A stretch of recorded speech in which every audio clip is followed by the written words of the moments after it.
때는 80만 원 받았어. 80만 원? 4대 보험 가입도 안 했어. 벌써 80개 줬어. 80개를 쳐서 내가 비장을 했어. 그러니까 내 입장에서는 어차피 기업을 하고 싶어 했으니까 기업을 했지. 벤치 클래스라는 거지. 4개월 만에. 이야. 2년 차에 5천, 3년 차에 1억 2천, 4년 차에 3억. 또 나를 보고 자금을 얻는다는데 그러니까. 수습부터 시작해. 수습 때 많이 해놓지 않으면 실력 안 늘어. 난 지금도 멍청하게 일하거든. 멍청하고 성실하게 일하는 게 정답이지 않나. 그거는 난 시대를 꿰뚫는 진리가 아닐까 생각을 해. 그렇게 해라. 너희는 나 못 따라온다. 이거지. 근데 이렇게 얘기하면 욕 엄청 먹을 것 같은데. 아 진짜 힘들어 죽겠네. 오늘은 술을 못 마시겠고 거기서 때문에 힘들어 죽겠는데. 날씨가 이제 봄이야. 오늘 내 생각엔 한 15도 이렇게 되지 않을까? 18도야. 그러니까 그렇게 따뜻해 보였어. 이러니까 덥지. 우리가 지난번에 촬영할 때 왜 뭐 때문에 세무사가 됐는지 이런 거 같이 얘기했었잖아요. 세무사 합격까지 들었는데 세무사 합격하고 난 그 다음은 말 그대로 세무사 합격하면 그냥 끝나는 건지 그 다음은 어떤 과정이 있는 건지 여기서 핵심은 제일 궁금한 거 그 시기별로 대략 한 돈 어느 정도 한 달에 버는지 그것까지 같이 좀 연결해서 알려주세요.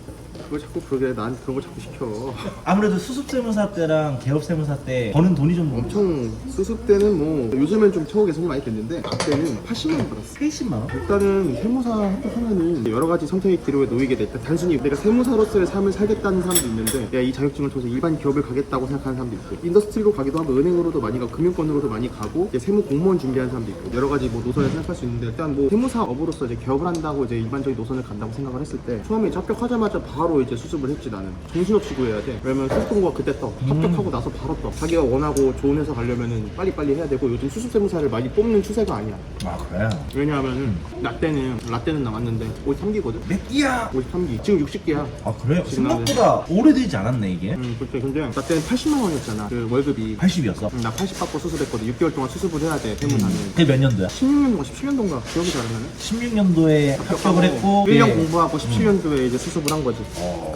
근데 4대 보험 가입도 안 했어. 3.3%로 프리랜서로 떼고 줬어. 딴 데는 아닐 수도 있고. 근데 지금은 최저임금을 준단 말이야. 그래도 우리 수습세무사들 같은 경우는 210만 원씩 받는단 말이야. 그럼 수습세무사 얼마나 하고 그 다음에 뭐였어? 병의원 전문 세무법인에서 이제 수습을 했지. 생각을 했지. 내가 이 병의원 업계 쪽으로 기업을 할 수 있을까? 업계가 되게 좋아. 병의원이 잘 안 나가거든. 근데 너무 그쪽 커뮤니티나 영업 구조 자체가 되게 폐쇄적이고 아 그래? 속에 약간 그런 느낌이나 거기? 그런 느낌이 좀 많지. 병의원이라 하면 약간 카르텔이 사실 난 있다고 생각을 하거든. 의사들만의 어떤 거기가 사실 뚫기가 진짜 힘들 것 같은데. 그리고 이미 누군가 자리를 잡고 있고 내가 그 다닌 데가 이제 지금 되게 유명하거든. 크거든. 우리나라에서 거기가 이제 시장 잠식하고 있으니까 내가 이제 그쪽에서 좀 활발하게 활동하기 어려울 것 같다라는 생각을 했었고 내가 먹을 파이가 없겠다. 그리고 이제 다른 업종도 좀 해봐야 되고 병원은 법인이 거의 없거든. 그래? 뭐 MSO 이런 거 설립하는 거 아니면 병원은 의료법인이 잘 안 나와. 거의 안 나와. 그러면 법인을 할 줄 모르는 세무사가 될 것 같다는 불안감도 있었고 그런 것도 있었지. 그래서 수습 나와서 끝나고 뭐 했어? 바로 근무 세무사 같이 일반 업종 많이 하는데 벌써 80개 쳤어. 80개를 쳐서 내가 비장을 했어. 와. 작은 것도 많았고 큰 것도 많았고. 요즘은 많이 늘어가지고 4, 50개 안 되네. 80개면 잠 못 자는 거 아니야? 그 당시 내가 좀 능력이 부족하기도 했었는데 부족한 능력에 비해 조금 다른 친구들보다 급여를 많이 받았거든. 조금 많이 받았어. 지금은 이해되는 게 그러면 당연히 경영자 입장에서는 거래처를 많이 줘야지. 근데 엄청 진짜 엄청 힘들었겠다. 아니야 좋았어. 많이 배웠겠네 그 많이 당시에. 배웠어. 부가세 시즌에는 하루 4시간밖에 못 자고 계속 버스 치고 새벽까지 일하고 그렇게 8개월 하고 이제 사직했지. 그러면 그렇게 했었을 때 맨 처음에는 수습 때 80 받았었잖아. 80개 거래처 치면서 그때는 한 얼마나 받았어? 좀 부끄러운데. 와. 하지만 그때 잘 받는 편이었어 이게. 연봉 3,500이었나 그랬던 거. 3,500. 퇴직금 상여 별도. 그 당시가 그러면 2016년도? 7년도? 7년, 8년? 2017년도, 8년도 요때쯤 3,500. 사실 많이 받는 건 절대 아니지. 혹시 지금으로 생각하면 하지만 지금 경영자인 내 입장에서 봤을 때는 나 같아도 그 정도 줬을 것이다. 어... 그리고 그때 많이 받는 편이었다니까 내가. 그게 2년 차? 수습 끝나고 바로 바로. 그냥 대표님 입장에서는 좀 일 잘하는 애를 원하셨을 텐데 그때 일을 그렇게 잘하는 편은 아니었던 것 같아. 처음이니까. 처음이라고 핑계 대고 싶지 않아. 그냥 사람 써보니까 직원이 이제 뭐 잘못했어. 처음이라서 이러면은 그러면은 화가 확 나. 그래. 처음이란 말 진짜 싫어해 나. 처음이라서요. 처음 해봐서요. 8개월 동안 건강도 좀 많이 해쳤겠다. 그 정도로 빡세게 했으면. 살이 한 5kg 빠졌나? 와. 많이 배웠어. 근데 진짜 많이 배웠어.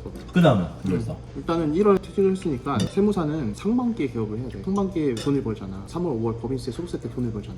그래서 보통 하반기에 개업을 해서 상반기를 대비한단 말이야. 근데 내가 1월에 그만뒀거든.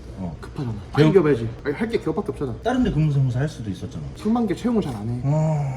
바빠 죽겠는데 그리고 1년도 못 채우고 사직하니 뽑으려고 하고 사실 뭐 퇴사된 경우에 대해서는 뭐 여러 가지 할 얘기가 있지만 어쨌든 그러니까 내 입장에서는 어차피 기업을 하고 싶어 했으니까 기업을 했지.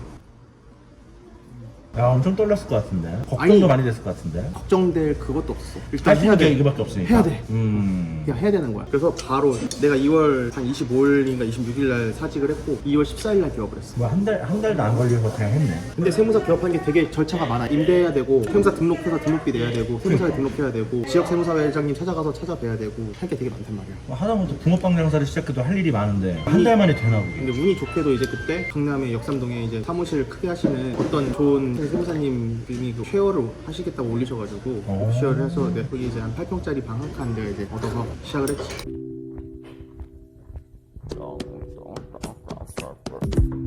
집보다 더 좋아. 그러니까.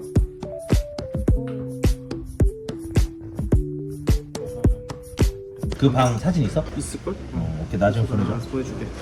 그때 뭐 방 한 칸이었는데 그때가 시작이지. 이제 2019년 2월 14일이 이제 개업이고 19년 2월 14일. 8평짜리 다른 세무사님 쉐어룸 거기에서 8평짜리. 시작을 했지. 한 달에 한 80만 원 들었던 거야. 공간 비용으로. 그리고 직원 자리 하나씩 더 늘어날 때마다 20만 원씩 추가했었어. 열심히 했지. 그냥 그때 막 영업 되게 열심히 하고. 그래서 근데 내가 기억하기로 너가 그러고 나서 진짜 몇 달 몇 년 만에 엄청나게 폭발적인 성장을 이룬단 말이야. 19년도 개업을 하고 나도 잘 모르겠어. 어떻게 하다 보니까 계속 거래처가 늘어. 처음에는 전화가 안 오니까 너무 힘든 거야. 블로그를 계속 썼어. 그리고 이제 비상거래처 블로그는 써도 이제 전환율이 많이 없으니까 남들 잘 안 하고 증여세, 비트코인 이런 거 막 쓰기 시작했지. 그러면 이제 증여세 상담 오면 상담 수수료 받고 그걸로 이제 일주일 사는 거야. 상담비로 한 10만 원에서 30만 원 받았거든. 그걸로 하고 주변에서 좀 도와주고 아는 사업자분들 소개시켜줘도 이렇게 좀 하고 하다가 근데 그때 진짜 대단했던 게 거래처가 한 달에 그래도 7개 이상 들었어. 와, 계속 들어왔던 거야. 한 달에 한 달에 계속 들어오다가 내가 2019년 6월에 손익분기를 찍어봤어. 4달 만에? 손익분기를 찍었어. 그래가지고 차를 바꿨어. 그전에 못 탔었는데. K3 탔지. 1000만 원짜리 중고 스포츠였었지. 근데 차가 중요하니까 사실 영업할 때 뭘로 바꿨어? 벤츠 E클래스로 바꿨지. 4개월 만에. 이야. 이게 투자였어. 나에 그치. 대한 투자였고. 이게 어찌됐든 품위가 또 중요하니까. 그래서 K3 흰색 K3 타고 다니면 사람들이 일단은 기본적으로 차가 좀 작잖아. 그리고 흰색 차는 약간 여성스럽다고 생각을 많이 하는 것 같더라고. 그래서 이제 네이비색 E클래스 계속 올랐어. 그리고 대출을 2억 정도 받았어. 전문직 쪽은 대출이 좀 나오나? 2억까지 나왔어. 왜냐면은 회사를 키워야겠다 생각이 들었어. 투자를 해야 되니까. 계속 회전시키고 이사도 가고 해야겠다 싶은 생각이 들어가지고 계속 회전시켰지. 그래서 그 쉐어룸에서는 언제 독립을 하게 된 거야? 직원 한 4명대까지는 같이 있었고 마침 또 그 사업장이 이제 명도로 이제 옮겨야 돼서 건물도 오래됐었거든. 그래서 이제 막 새로 지은다 그래가지고 딴 데 옮겨서 그때 25평짜리로 이제 옮겼지. 으아, 청소 골든 찍고 있습니다. 여기는 스낵바. 여기는 회의실. 여기는 대표실 아직 정리가 안 돼. 강남역에 있는 25평짜리로 가서 4명으로 갔다가 이제 거기서 10명까지 키우고 1년 만에 이제 4명에서 10명 됐고 그 다음에 1년 만에 또 이제 50평대로 가고 그리고 1년 있다가 또 100평대로 지금 옮겼지. 지금 사무실이 뭐 할 얘기가 없네. 근데 8평대 수익 대략적인 8평대는 별손이었지. 별손이었어 처음에. 정확하게 기억 안 나는데 6천만 원인가 손실 났지. 투자를 계속했으니까 직원 뽑는 순간 적자야. 직원 뽑는 순간 적자니까 직원이 4명 있을 때 순이익이 5천이었나? 나 1년에 5천 정도. 1년에 5천 정도. 회수도 못한 거지. 마이너스 친 거 회수도 못했지. 그리고 두 번째 10명이었을 때가 한 1억 2천 정도? 확 뛰었네. 15명일 때가 세 번째 사무실 이때가 아마 3억. 3억. 보면 지금 와서는 뭐 더 높겠지? 솔직히 투자를 많이 했으니까. 근데 막상 투자를 너무 많이 하고 이사를 많이 가다 보니까 비용이 많이 빠지죠. 거기서. 남는 게 없어. 인테리어하고 이러면 몇 억씩 빠지니까. 너네 사무실 너무 예뻐. 차도 바꿨잖아 또. 그 너에게 주는 선물로. 차도 바꿨잖아. 이제 딱 빚도 딱 다 갚고 이제부터 시작한다고 보면 되는 거야. 투자도 할 만큼 했고 이제 빚도 다 갚았고 이제부터 딱 다시 새로 시작하는 느낌으로 가는 거야. 근데 1년 차에 6천 마이너스, 2년 차에 5천, 3년 차에 1억 2천. 그럼 합치면은 대충 한 1억 천이지 여기까지. 그치. 그리고 4년 차에 3억. 그리고 나 대출 2억 받았다 그랬잖아. 그러면은 3억에 1억 천이면 대충 한 4억 천인데 그 중에 대출 2억 갖고 4년 동안 2억 천을 벌었잖아. 따지고 보면 그걸로 또 차를 샀고. 자 봐봐. 5천만 원 연봉 받는 사람이랑 똑같이 한 거야.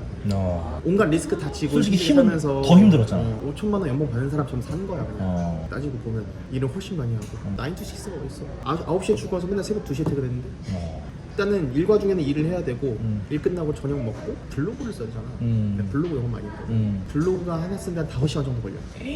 맞아, 네 블로그가 너무 좀 변태 같아. 그리고 이제 새벽 2시에 퇴근하는 거야. 차 타고 퇴근하거나 아니면 너무 피곤하면은 차에 찼어.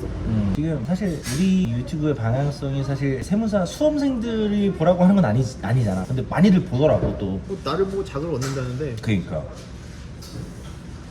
같이 울고 웃는다는 사람도 있고. 어찌됐든 이미 그 길을 걸어간 사람이 그분들한테는 나름대로 비전이고 꿈을 꿀 수 있는 그런 걸 거란 말이야. 한마디만 좀 해준다면 어떤 얘기를 할 수 있을까? 지금 이제 막 세무사가 된 사람들, 지금 이제 세무사가 된 사람들? 수습세무사 하고 있는 사람들, 지금 수습세무사 해가지고 막 일 엄청 막 배우고 하는 그런 세무사님들한테 앞으로 좀 어떻게 해야지 성공할 수 있다, 혹은 어떻게 하는 것이 좋다 얘기할 수 있는 게 있다면? 나도 MG고 하지만 열정페이라고 하지만 수습 때 많이 해놓지 않으면 실력 안 늘어. 수습부터 시작했어. 수습부터 경쟁은 이미 시작했어. 개업의 한 과정이야 수습도. 수습 때 최대한 많은 걸 배우고 예정적으로 진행해야. 내가 열정페이를 강요하고 뭐 야근을 해라 이런 게 아니라 내가 수습할 때 수습 동기가 7명인가 그랬거든. 그때 야근 다 같이 하고 서로 막 일찍 출근하려고. 한 명이 일찍 출근하면 원래 9시 출근이었는데 한 명이 8시 반 출근하는 거야. 그럼 다 같이 일제히 8시 반에 출근하게 되는 거야. 그 정도로 막 치열하게 서로 경쟁하고 피 터지게 선의의 경쟁하고 암묵적으로 살았거든. 그 중에 한 절반 이상은 다 잘됐어.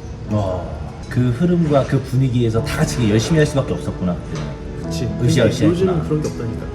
일부만 하고 그렇게 열심히 하면 바보가 되는 세상이 됐잖아. 그렇게 열심히 하면 바보를 만드는 세상이야 요즘. 난 지금도 멍청하게 일하거든. 멍청하고 성실하게 일하는 게 정답이지 않나. 그거는 내 시대를 꿰뚫는 진리가 아닐까 생각을 하고. 아니 수습생들한테 세무조사 같이 할래? 나는 안 줘가지고 못했어. 너무 하고 싶었는데. 거기서 배우는 게 엄청 많을 거야. 그러니까 그거 다 자기 재산인데 그런 걸 요즘 안 하려고. 바빠서 안 하려고 하는 애들도 많고. 그때는 나 왜 거래처 안 주세요 이러고 막 이랬는데 주면은 이제 표정이 굳어버렸고. 울산이고 주면. 그걸 해봐야지 자기 또 나중에 할 수 있는 건데. 한편으로는 참 어떻게 들릴지 모르겠는데 안심이 돼. 솔직하게 말씀드리면 저렇게 해서는 절대 앞서 나갈 수 없으니까. 절대 이 시장에서 성공하기 힘들 것이다. 미친 듯이 해야 되는데 다 똑똑한 사람들 다 모아놓은 시장인데 일단 인원도 늘었단 말이야. 700명씩 한단 말이지. 젊은 세무사들 되게 많고 이제 능력치와 개성이 되게 뛰어나가지고 요즘 자기 어필도 되게 하기 힘들고 너도 나도 자기 어필하니까 이제 자기 PR도 쉽지 않은 시대잖아. 유튜브만 봐도 지금 춘추 정부 시대인데 유튜브가 찍어보니까 진짜 힘드네. 쉽지 않지. 꾸준히 하는 게 말도 안 되게 힘든 거. 시간도 많이 잡아먹고 그래서 그런 게 좀 있었으면 좋겠다. 그냥 이제 솔직히 내가 이런 얘기해서 뭐하냐, 자극해서 뭐하냐. 경쟁자만 만들어내고 좋은 소리 나오겠어? 근데 우리는 자격증을 가진 전문가잖아. 전문가는 근로자적인 마인드로는 성공할 수 없는 거야. 근로자로서의 마인드를 가지고는 이 업계에서 절대 살아남을 수 없는 거야. 내가 지금 수습 기간이나 근무세무사 기간을 거치고 있더라도 그것도 개업의 한 과정이거든. 연장선인 거지. 최대한 뽑아먹을 생각을 해야 되는데 최대한 뽑아먹을 생각을 안 하는 거야.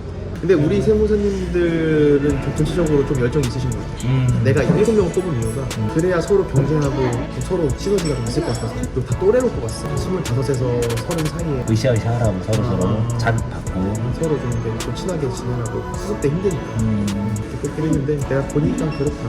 우리 때랑 좀 분위기 많이 다르더라. 불과 6년 전인데 6년이 아니라 7년 전인데 7년 전. 불과 7년 전인데 불구하고 얼마 안 된 것 같은데 시간은. 뭐 10년이면 강산이 변한다고 하지만 10년도 안 되잖아. 분위기가 바뀌었어. 시대가 너무 흐름이 이상해. 그래서 나는 꼰대가 됐다. 그래서 안심이 된다. 그렇게 해라. 너희는 나 못 따라온다. 이거지. 근데 이렇게 얘기하면 욕 엄청 먹을 것 같은데. 아무도 이렇게 얘기 안 하니까 괜찮아. 난 좀 내가 느끼는 바가 많았다. 그래? 전문직은 근로자와 같은 마음으로 일하면 안 된다. 모든 게 다 기회라니까. 법인세 기간 우리 대표님 잘 마무리하시고 밥을 하나도 안 드셨네. 나는 밥 잘 안 먹어. 계란말이도 하나 드셨나요? 하나도 안 먹었어요? 안 먹고 싶어.